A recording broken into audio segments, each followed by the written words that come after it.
En esta parte del curso estudiaremos a los semiconductores.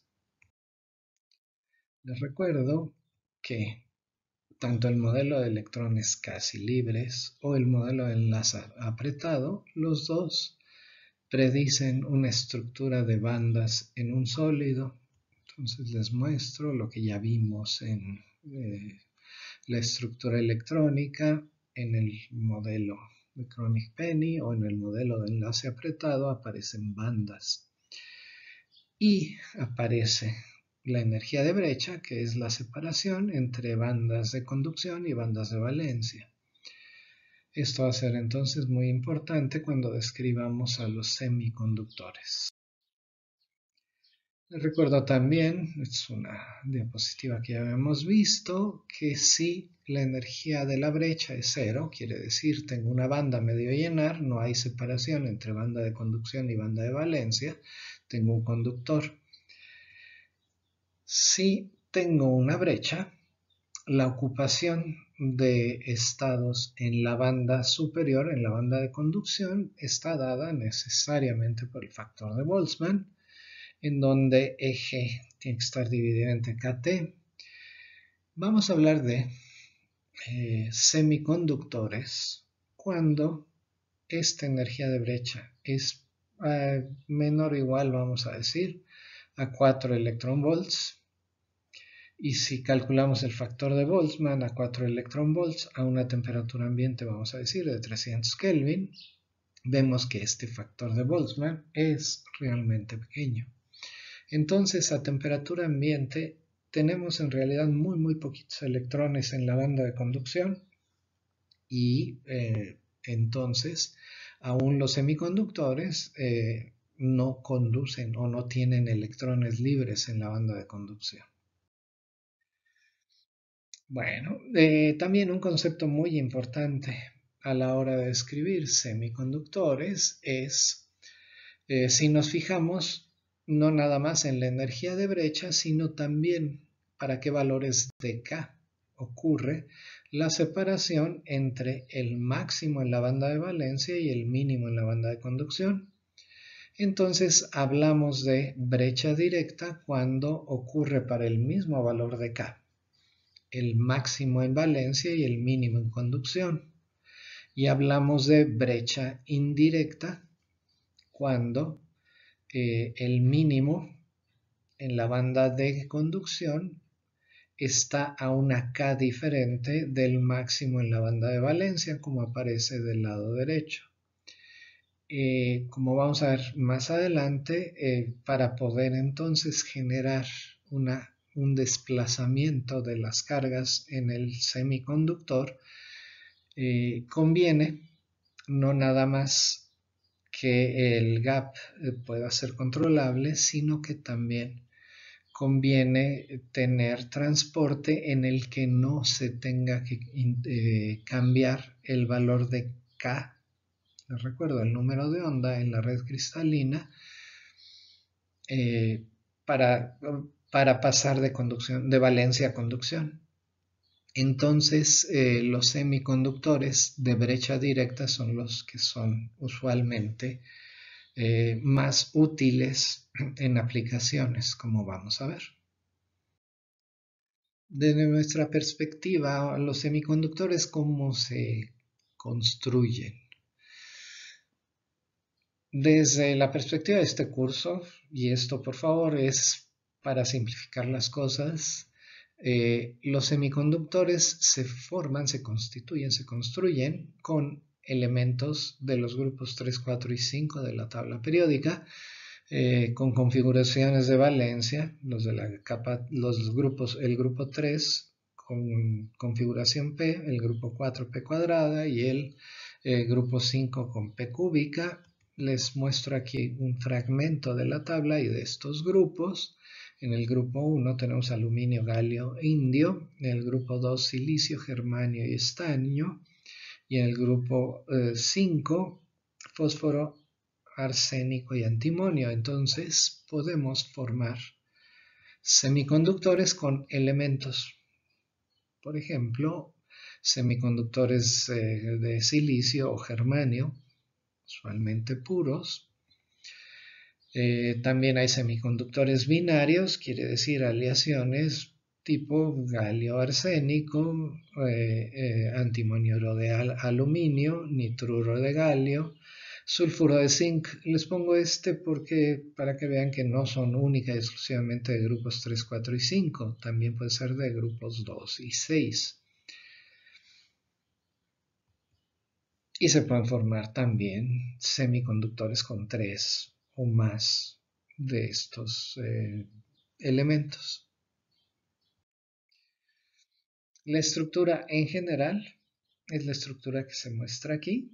Otra vez es en general, pero van a encontrar, por supuesto, excepciones. Y es la estructura de zinc blenda o, como vimos también, la estructura del diamante. Entonces, cúbica centrada en la cara con un átomo extra a 1/4 de la longitud de la diagonal. Y esto da lugar entonces a enlaces covalentes dirigidos hacia los vértices de los tetraedros. Y entonces tenemos fundamentalmente que se forman enlaces covalentes entre estos átomos que forman el sólido, el semiconductor. Vamos a escribir el transporte también. Les recuerdo, esto lo vimos, estoy trasplantando esta lámina de la presentación de estructura electrónica. Les recuerdo que podemos definir si tenemos la relación de dispersión, esto es la energía en función de K, donde K se encuentra entonces en la primera zona de Brillouin. Tenemos que la velocidad de grupo es la derivada de omega respecto de K, y esto, recordando que la energía es h barra omega, la podemos escribir como 1 entre h barra por el cambio de la energía cuando cambió K. Entonces, si tengo la estructura de bandas, puedo obtener la velocidad de grupo para cualquier valor de K. Si tomo la derivada de esta velocidad de grupo respecto al tiempo, obtengo entonces la aceleración, que entonces, usando regla de la cadena, la puedo escribir como 1 entre h cuadrada multiplicado por la segunda derivada de e respecto a k 2 veces, multiplicado por el cambio en k respecto al tiempo. Y lo que vimos también, insisto, estoy repitiendo, es que si tenemos un campo externo, aplicamos segunda ley de Newton. El campo externo es igual a la aceleración o el cambio en momento respecto del tiempo, y eso lo escribo entonces como h barra por el cambio de k respecto del tiempo, y de ahí despejo y obtengo entonces que el cambio en k respecto del tiempo es igual a la fuerza que estoy aplicando dividido entre h barra. Esto lo sustituyo en la relación anterior y lo que hago es obtener una relación entre la fuerza que estoy aplicando y la aceleración que obtengo de aplicar esa fuerza, y esto me permite entonces definir la masa efectiva del electrón en el semiconductor como h cuadrada dividido entre la concavidad, a final de cuentas, de esta relación de dispersión. Entonces, ya vimos que cerca del máximo de valencia y el mínimo de conducción en un semiconductor de brecha directa, los podemos aproximar estas dos relaciones de dispersión por parábolas. Y entonces lo que podemos hacer es aplicar esta relación que acabamos de ver. Si queremos, por ejemplo, mover un electrón en banda de conducción, entonces lo que podemos hacer es plantear esta ecuación. Fíjense que también aquí es importante que si por algún medio yo puedo también generar en lugar, mi banda de valencia, que es la que está abajo marcada en azul, está llena de electrones, pero entonces si por algún medio puedo producir la excitación de un electrón de esta banda de valencia a la banda de conducción, entonces voy a tener un hueco también en la banda de valencia. Y la dinámica del electrón o del hueco es la misma. A final de cuentas es la ecuación que acabo de escribir. Pero lo que es importante que noten es que la masa efectiva es diferente porque la curvatura es diferente de la banda de valencia abajo, la curvatura en azul, y la curvatura de la curva roja. Entonces voy a hablar de masas reducidas diferentes para electrones y huecos. Por otra parte, si yo tengo un semiconductor puro, quiere decir es la aleación o el arsenio de galio o el germanio o el silicio, en fin, donde tengo exclusivamente la fórmula química tal y como la queremos construir, podemos hablar de densidad de electrones en la banda de conducción, y esa la llamamos N, y podemos hablar de P, que es la densidad de huecos en la banda de valencia. Y si a final de cuentas el semiconductor es un semiconductor puro, pues tenemos el mismo número de electrones en conducción que de huecos en valencia. Quiere decir que N tiene que ser igual a P. ¿Cómo puedo alterar esto? Si agrego una impureza, por ejemplo, un átomo de fósforo, en una red de silicio, como se muestra aquí.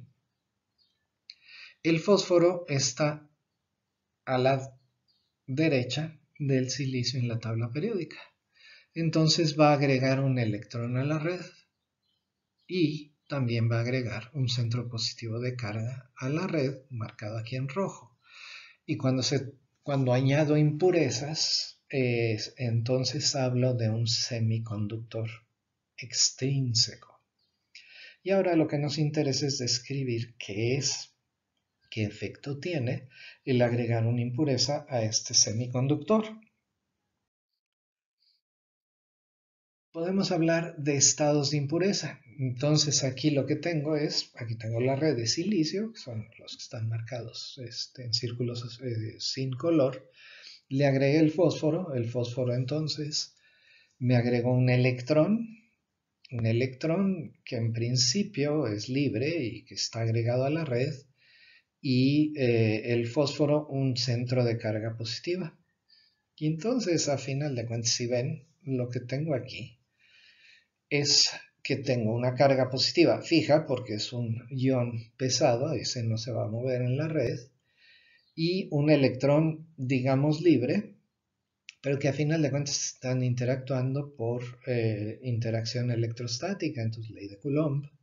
Y este sistema pues no es otra cosa sino lo que empezamos a estudiar en este curso, que es el átomo de hidrógeno.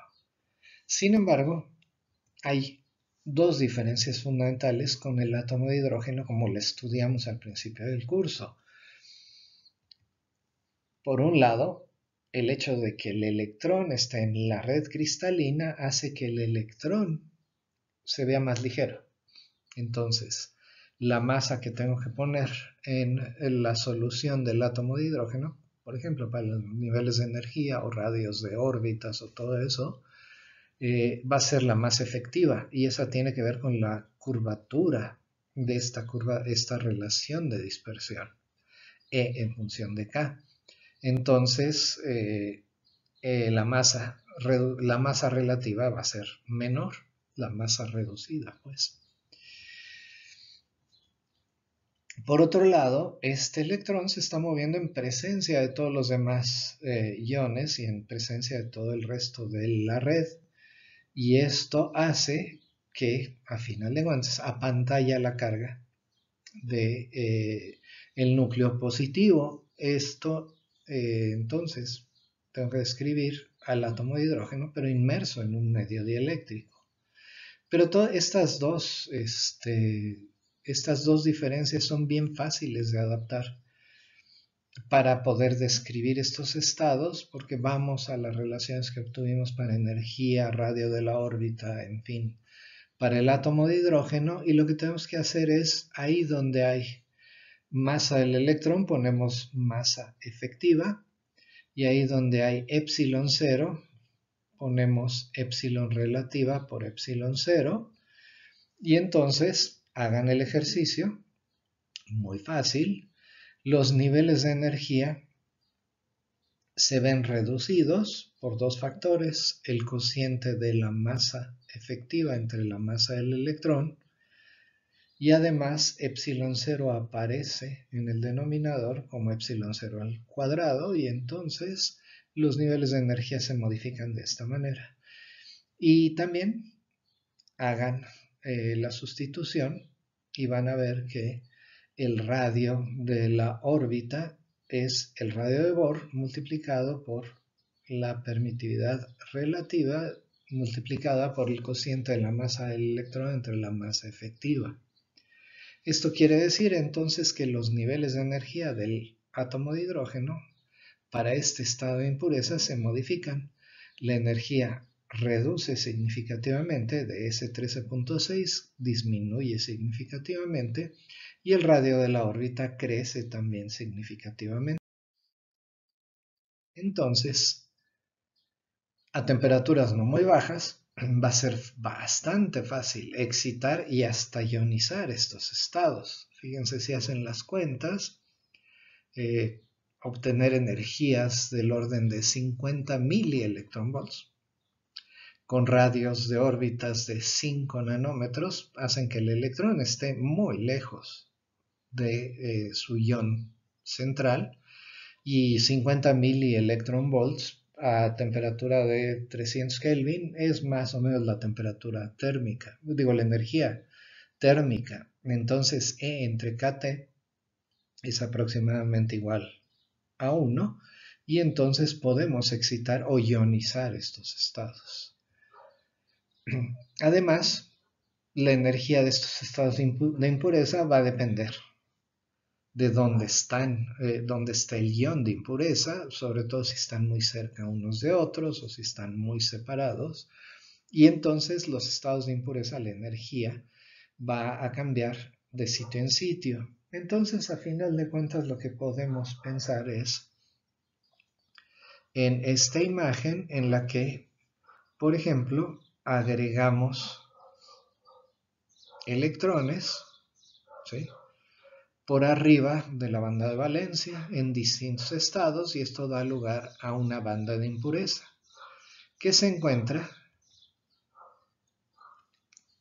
cuando agregamos electrones por debajo de la banda de conducción y esto llamamos entonces estos materiales cuando los agregamos impurezas que agregan electrones llamamos donadores.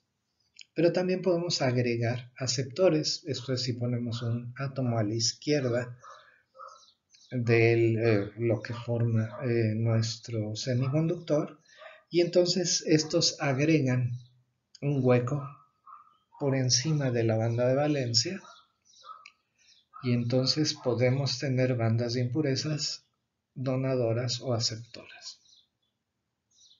Con esta información podemos obtener la densidad electrónica y luego entonces también el número de electrones en la banda de conducción.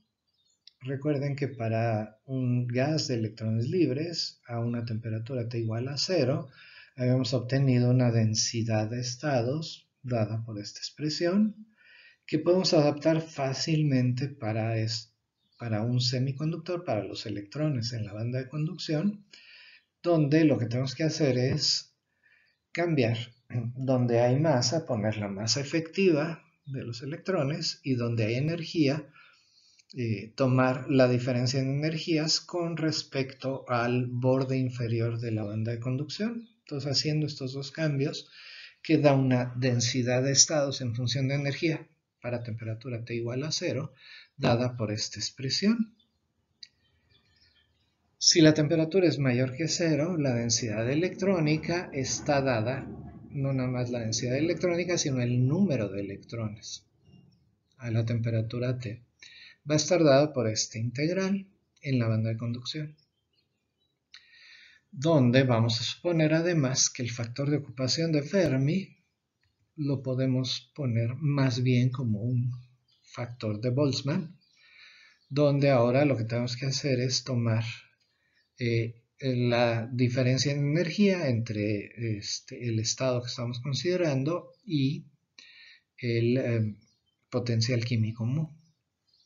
Entonces, haciendo esta sustitución, nos queda que el número de electrones en la banda de conducción a la temperatura T está dado por este integral y podemos sustituir esta G de E que tenemos a la izquierda. Lo hacemos y entonces tenemos el número de electrones a la temperatura T en la banda de conducción está dada por esta expresión, donde ya lo que hice fue sacar todos los términos constantes de este integral y escribirla en términos de la energía respecto de la energía del mínimo de la banda de conducción. Este integral es de la forma x a la 1 medio a la menos beta x por dx, perdón, aquí debe ser dx, que a su vez la podemos transformar en un integral que tiene la forma y cuadrada a la menos beta y cuadrada de y. Y esta integral la podemos hacer, háganla, consulten, vean cómo se puede hacer. Y esta nos da raíz de pi entre 2 beta, el coeficiente de la exponencial, a la 3 medios. Aplicando esto a nuestro número de electrones, entonces se obtiene que el número de electrones en la banda de conducción está dado simple y sencillamente por estos factores, donde otra vez, importante, vean la dependencia en masa efectiva en temperatura y en la relación entre el mínimo de la banda de conducción y la energía de Fermi o el potencial químico mu. Puedo hacer algo similar para huecos. Aquí lo que hay que tener cuidado es que les recuerdo, los huecos a final de cuentas ocurren porque se quitan electrones. Entonces lo que tengo que hacer es poner la densidad electrónica y suponer que está lleno, por eso pongo el 1, y a este le voy quitando electrones, por eso es 1 menos el número o la ocupación de Fermi-Dirac. Vuelvo a hacer la suposición ahora de que esta ocupación es nuevamente un factor de Boltzmann, nada más que conste es invertido, porque estoy considerando huecos, y vuelve a aparecer un integral que también puedo volver a hacer con la misma expresión a final de cuentas. Entonces les queda el compromiso de hacer los desarrollos tanto para el integral de estados electrónicos como para estados de hueco, y entonces me queda que el número de huecos a la temperatura T está dado por esta expresión de abajo, y importante, vean que estoy poniendo la masa efectiva del hueco y la dependencia del exponencial tiene primero mu y después tiene el máximo, la energía de máximo de banda de valencia. Estas dos expresiones puedo tomar el producto de las densidades, entonces tiene un montón de factores comunes y tiene al mismo tiempo la parte en potencial químico, la parte en mu se cancela a la hora de tomar el producto y me queda un exponencial que es proporcional al gap, a la energía de gap Eg. A esto es a lo que se le llama la ley de masas, porque hay una analogía en química en términos también para reacciones químicas y tiene que ver entonces con las diferencias en masas. En fin, consulten la historia. Y si tenemos un semiconductor intrínseco en el que tengo el mismo número de electrones que de huecos, entonces pongo el mismo número de electrones y huecos. Yo sé que si tomo el cociente solo va a tener que ver con el cociente de masas efectivas de electrones y huecos y el término de exponencial, y tomando el logaritmo de esta primera línea de la ecuación, el logaritmo de 1 es 0, y de ahí entonces tomando el logaritmo, me queda entonces de manera muy simple que puedo localizar la energía de Fermi, que si ven en un semiconductor está casi a la mitad entre el máximo de valencia y el mínimo de conducción. La única corrección que hay que hacer es 3/4 de kT por el logaritmo de las masas efectivas del hueco y del electrón. Entonces, con esta relación en un semiconductor intrínseco, puedo ubicar el potencial químico, o sea, el nivel de Fermi, como casi a la mitad entre la banda de conducción y la banda de valencia. Por otro lado, también sé que I, la densidad que es igual a N y es igual a P, entonces haciendo la sustitución, esa I la puedo obtener entonces de este producto. Y entonces, si yo sé, además de tener un montón de constantes, si yo sé las masas efectivas de electrones y huecos y sé la energía de gap a una temperatura T, puedo obtener entonces el número de electrones en banda de conducción y el número de huecos en banda de valencia, que tienen que ser iguales además. Esto lo vamos a hacer un poquito más adelante ya con datos.